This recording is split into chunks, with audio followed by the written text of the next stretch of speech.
بسم الله الرحمن الرحيم. اللهم صل على محمد وآل محمد. اللهم إني أسألك برحمتك التي وسعت كل شيء وبقوتك التي قهرت بها كل شيء وخضع لها كل شيء وذل لها كل شيء وبجبروتك التي غلبت بها كل شيء وبعزتك التي لا يقوم لها شيء وبعظمتك التي ملأت كل شيء وبسلطانك الذي على كل شيء وبوجهك الباقي بعد فناء كل شيء وبأسمائك التي ملأت أركان كل شيء وبعلمك الذي أحاط بكل شيء وبنور وجهك الذي أضاء له كل شيء. يا نور يا قدوس يا نور يا قدوس يا نور يا قدوس يا أول الأولين ويا آخر الآخرين. اللهم اغفر لي الذنوب التي تهتك العصام. اللهم اغفر لي الذنوب التي تنزل النقام. اللهم اغفر لي الذنوب التي تغير النعام. اللهم اغفر لي الذنوب التي تحبس الدعاء. اللهم اغفر لي الذنوب التي تنزل البلاء. اللهم اغفر لي كل ذنب أذنبته وكل خطيئة أخطأتها. اللهم إني أتقرب إليك بذكرك وأستشفع بك إلى نفسك وأسألك بجودك أن تدنيني من قربك وأن توزعني شكرك وأن تلهمني ذكرك. اللهم إني أسألك سؤال خاضع متذلل خاشع أن تسامحني وترحمني وتجعلني بقسمك راضيا قانعا وفي جميع الأحوال متواضعا. اللهم وأسألك سؤال من اشتدت فاقته وأنزل بك عند الشدائد حاجته وعظم فيما عندك رغبته. اللهم عظم سلطانك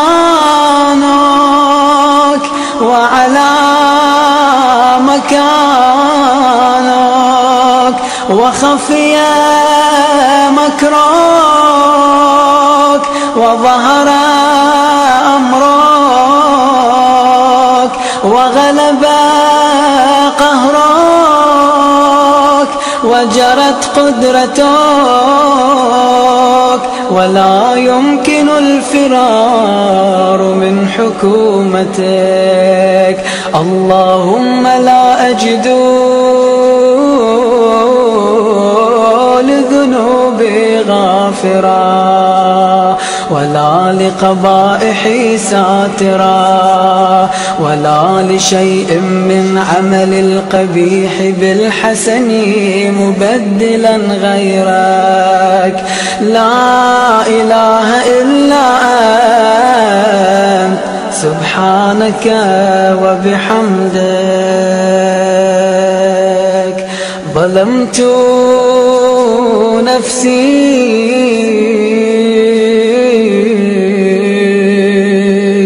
ظلمت نفسي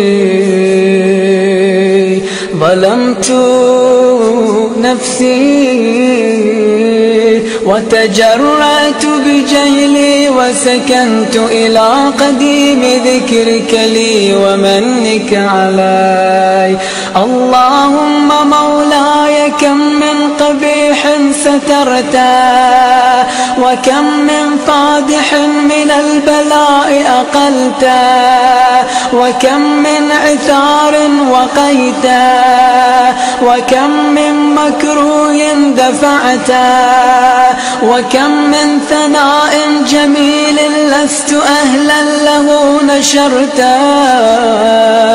اللهم عظم بلائي وأفرط بي سوء حالي، وقصرت بي أعمالي، وقعدت بي أغلالي، وحبسني عن نفعي بعد آمالي، وخدعتني الدنيا بغرورها، ونفسي بجنايتها، ومطالي يا سيدي فأسألك بعزتك ألا يحجب عنك دعائي سوء عملي وفعالي، ولا تفضحني بخفي ما اطلعت عليه من سري، ولا تعاجلني بالعقوبة على ما عملته في خلواتي من سوء فعلي وإساءتي ودوام تفريطي وجهالتي وكثرة شهواتي وغفلتي. وكن اللهم بعزتك لي في كل الأحوال رؤوفا، وعلي في جميع الأمور عطوفا. إلهي وربي من لي غيرك أسأله كشف ضري والنظر في أمري.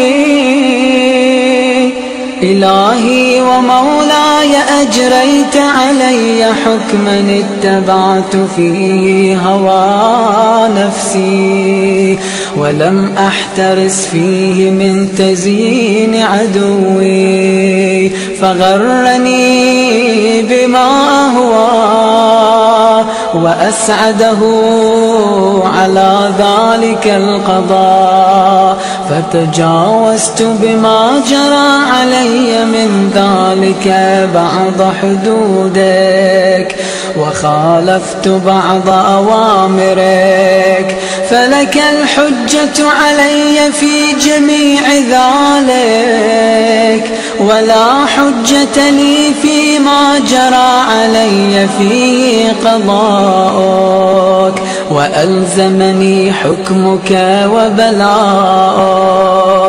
وقد أتيتك يا إلهي بعد تقصيري وإسرافي على نفسي، معتذرا نادما منكسرا مستقيلا، مستغفرا منيبا، مقرا مذعنا معترفا، لا أجد مفرا مما كان مني، ولا مفزعا أتوجه إليه في أمري غير قبولك عذري وإدخالك إياي في سعة من رحمتك. اللهم فاقبل عذري وارحم شدة ضري، وفكني من شد وثاقي.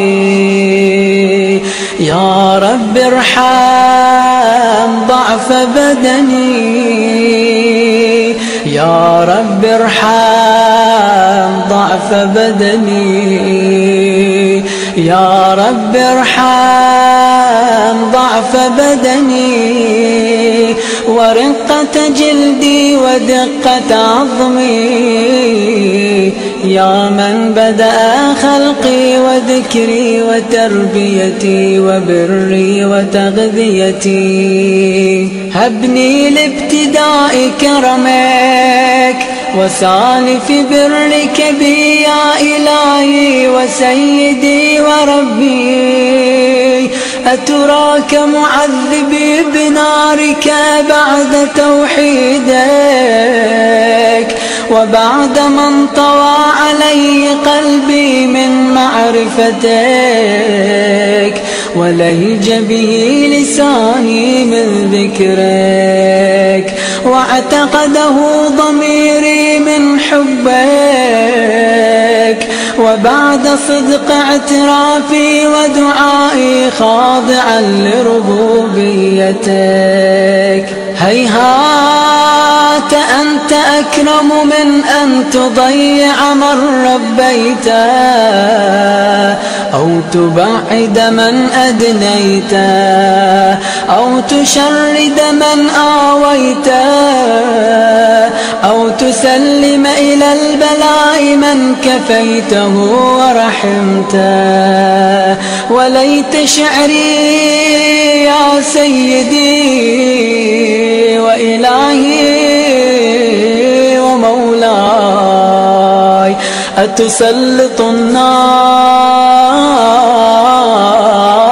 على وجوه خرت لعظمتك ساجدا، وعلى ألسن نطقت بتوحيدك صادقا، وبشكرك مادحا، وعلى قلوب اعترفت بإلهيتك محققا، وعلى ضمائر حوت من العلم بك حتى صارت خاشعة، وعلى جوارح سعت إلى أوطان تعبدك طائعة،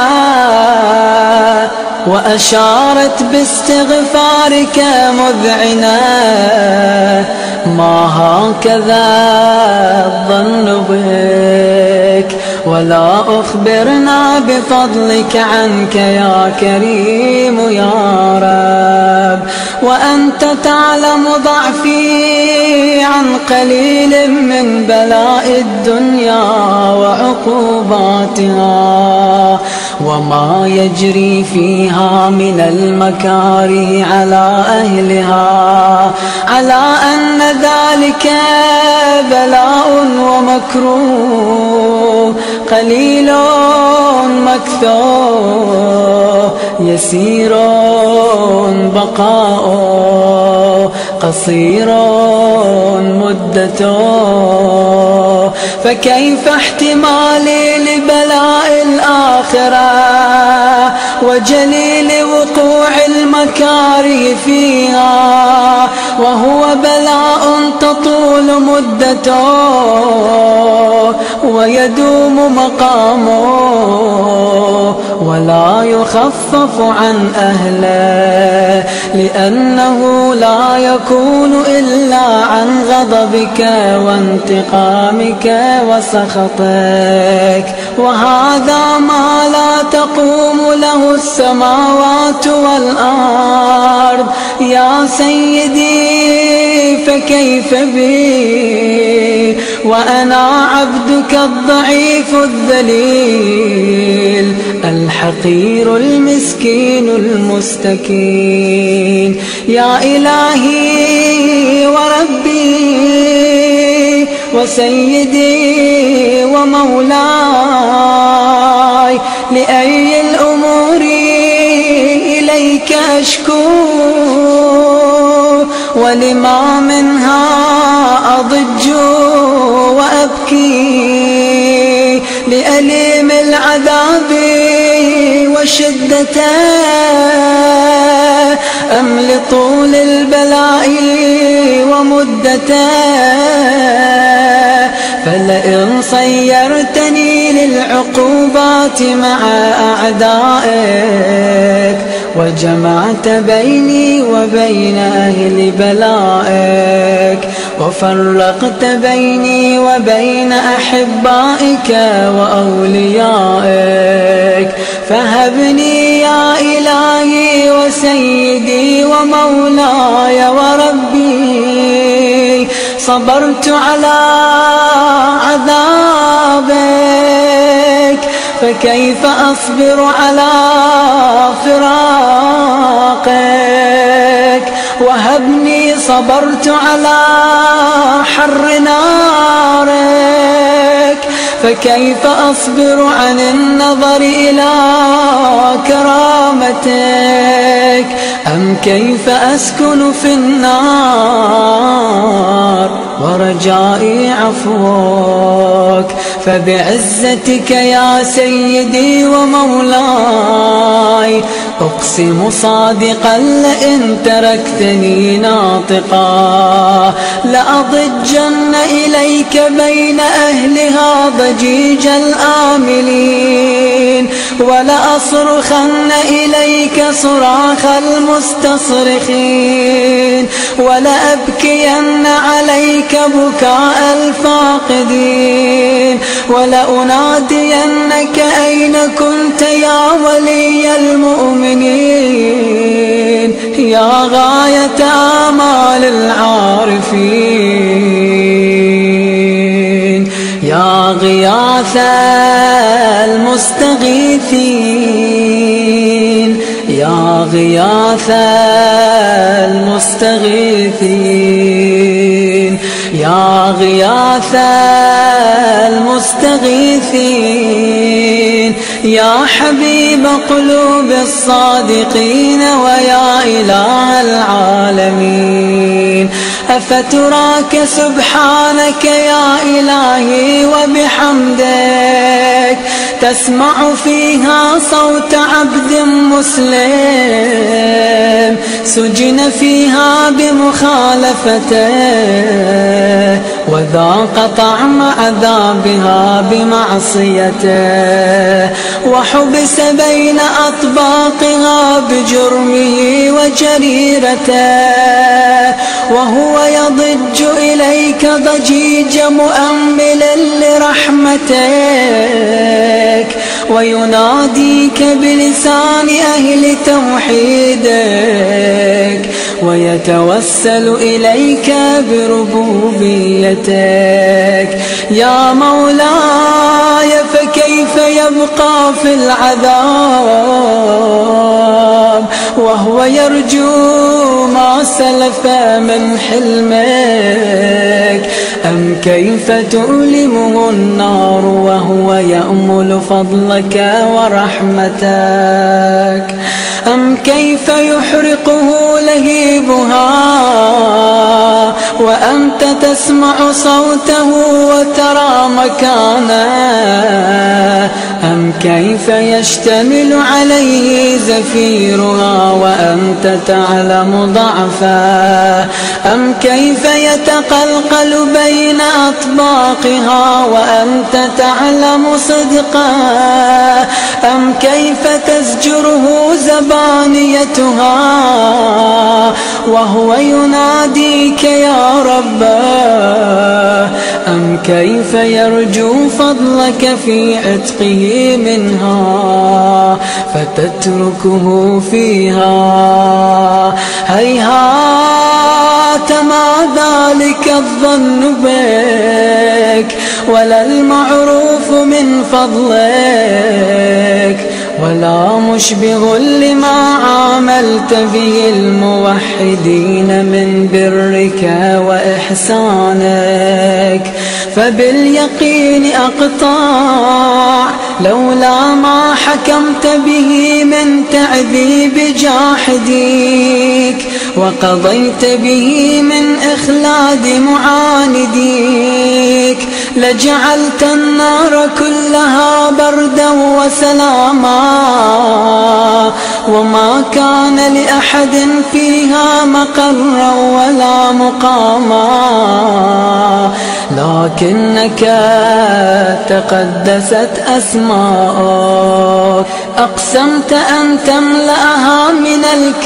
الكافرين من الجنة والناس أجمعين، وأن تخلد فيها المعاندين، وأنت جل ثناؤك قلت مبتدئا وتطولت بالإنعام متكرما، أفمن كان مؤمنا كمن كان فاسقا لا يستوون. إلهي وسيدي فأسألك بالقدرة التي قدرتها وبالقضية التي حتمتها وحكمتها وغلبت من عليه أجريتها، أن تهب لي في هذه الليلة وفي هذه الساعة كل جرم أجرمته وكل ذنب أذنبته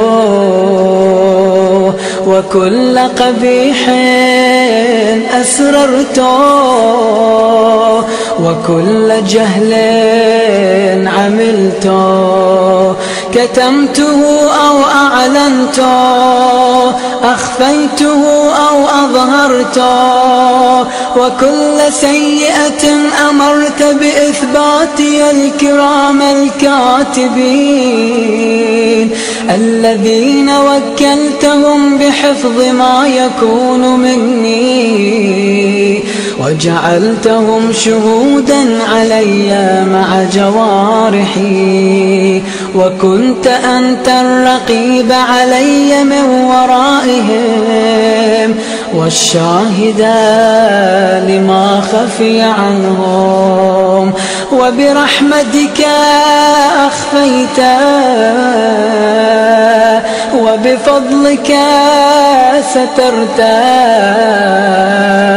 وأن توفر حظي من كل خير أنزلت أو إحسان فضلت أو بر نشرت أو رزق بسطت أو ذنب تغفره أو خطأ تستره.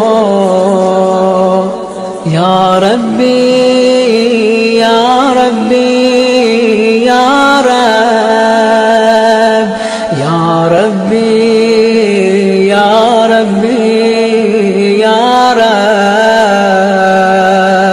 يا ربي يا ربي يا رب، يا إلهي سيدي ومولاي ومالك رقي، يا من بيده ناصيتي، يا عليما بضري ومسكنتي، يا خبيرا بفقري وفاقتي، يا ربي يا ربي يا رب، يا ربي يا ربي يا رب، يا ربي يا ربي يا رب. أسألك بحقك وقدسك وأعظم صفاتك وأسمائك أن تجعل أوقاتي من الليل والنهار بذكرك معمورا وبخدمتك موصولا، وأعمالي عندك مقبولا، حتى تكون أعمالي وأورادي كلها وردا واحدا، وحالي في خدمتك سرمدا. يا سيدي يا من عليه معولي، يا من إليه شكوت أحوالي، يا ربي يا ربي يا رب، يا ربي يا ربي يا رب، يا ربي يا ربي يا رب. قو على خدمتك جوارحي، واشدد على العزيمة جوانحي، وهب لي الجد في خشيتك والدوام في الاتصال بخدمتك، حتى أسرح إليك في ميادين السابقين، وأسرع إليك في البارزين، وأشتاق إلى قربك في المشتاقين، وأدنو منك دنو المخلصين، وأخافك مخافة الموقنين، وأجتمع في جوارك مع المؤمنين.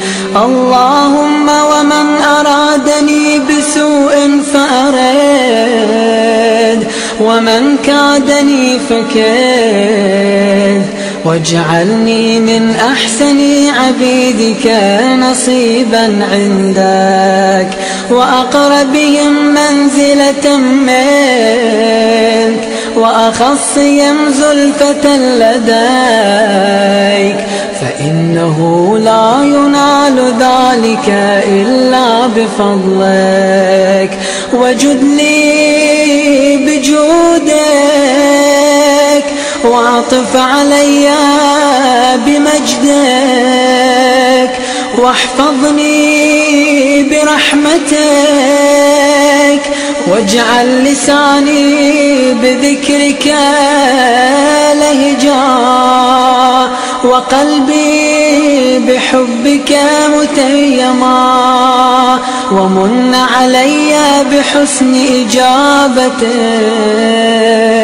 وأقلني عثرتي، واغفر لي زلتي، فإنك قضيت على عبادك بعبادتك،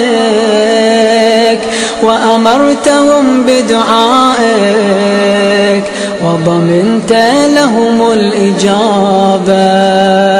فإليك يا رب نصبت وجهي، وإليك يا رب مددت يدي، فبعزتك استجب لي دعائي، وبلغني مناي، ولا تقطع من فضلك رجائي، واكفني شر الجن والإنس من أعدائي.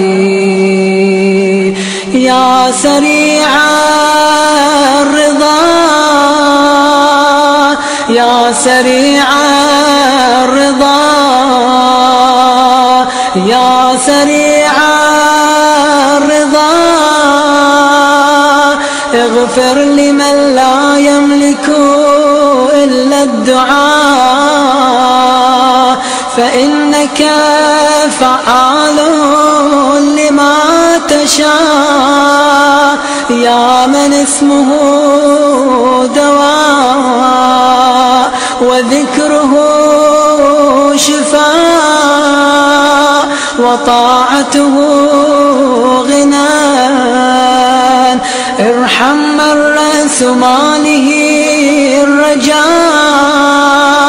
وسلاحه البكاء.